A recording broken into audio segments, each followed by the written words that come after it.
What's up, everyone? John Renger from Techno Buffalo here. The HTC First is just freshly unboxed, but the highlight isn't the phone itself, it's the software that's running Facebook's Home software. So I want to give you guys an overview of Facebook Home. It can help decide whether or not you want to pre-order this phone, whether or not you want to wait to see what Facebook does over the coming months. Let's go ahead and get started.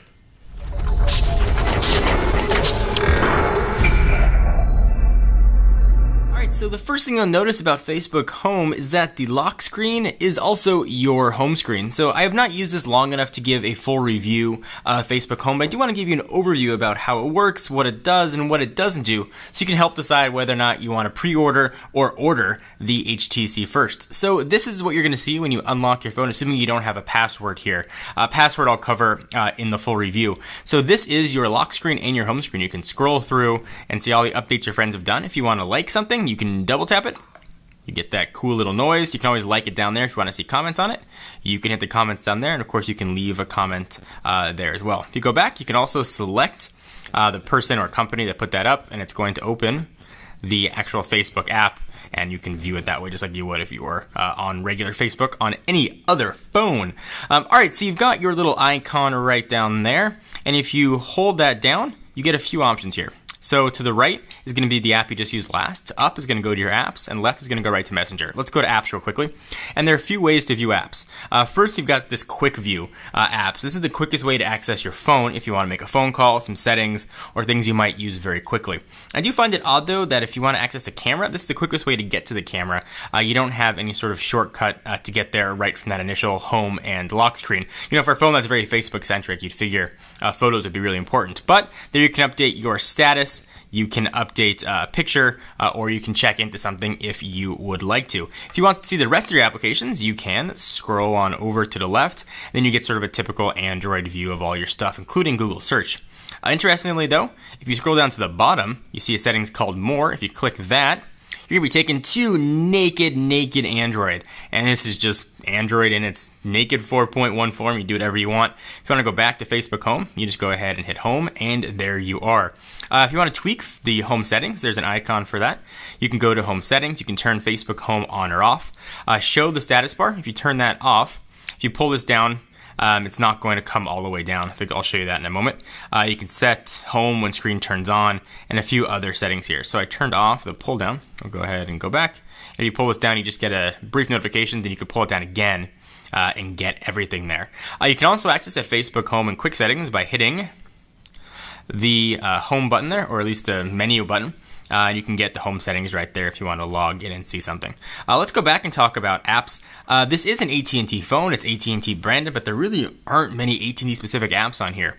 You've got My AT&T, and you've got a visual voicemail client, and that is really it. So no bloatware really to be found on this. So if you don't want to use Facebook Home, you can pretty much have stock Android with some cool features. So the cool feature I'm talking about is Chat Heads. It's a cool way to view your Facebook messages or SMS. It's integrated completely with the HTC First. And there's one from Roy Choi. It says knock knock. You can move it anywhere you want while you're either on the home screen or an application. So let me open an application and show you what it looks like. So if you're in Chrome, for example, you can move that and you can see exactly what's going on. If you want to see what Roy is saying, you can tap it.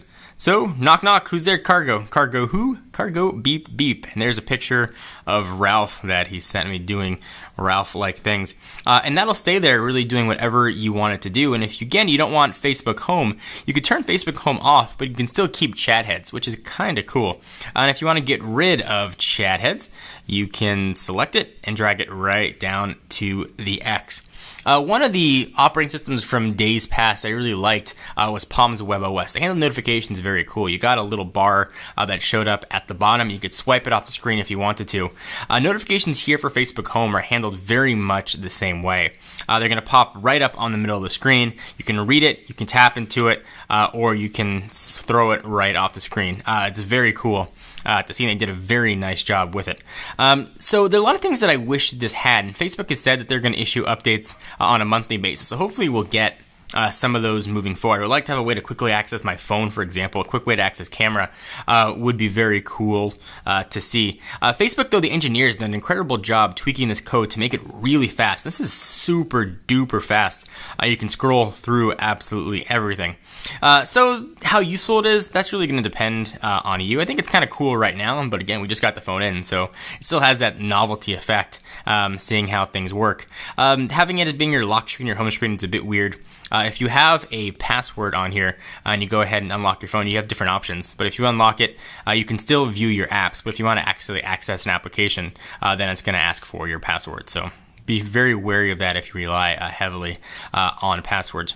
But if you're considering a device like the Nexus 4, for example, because you want native Android, but you want LTE as well, it's kind of a cool option because you can flip those on and off depending on what you want to do.